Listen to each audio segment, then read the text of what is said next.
Hi, if your meter still show error 10, first of all you can charge your scooter and then just check here this way. This way we have two ports over here, this one and this one. Just pull out this one and this one.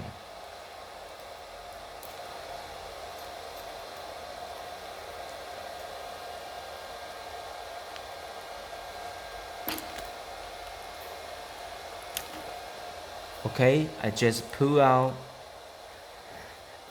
and just restart your scooter and check.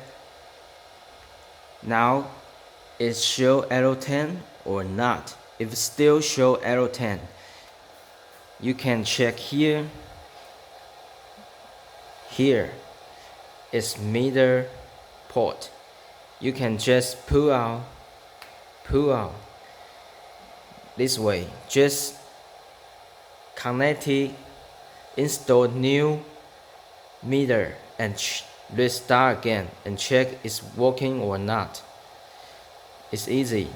Just use the other meter and install from here and use remote control, start again and check still show error 10 or not.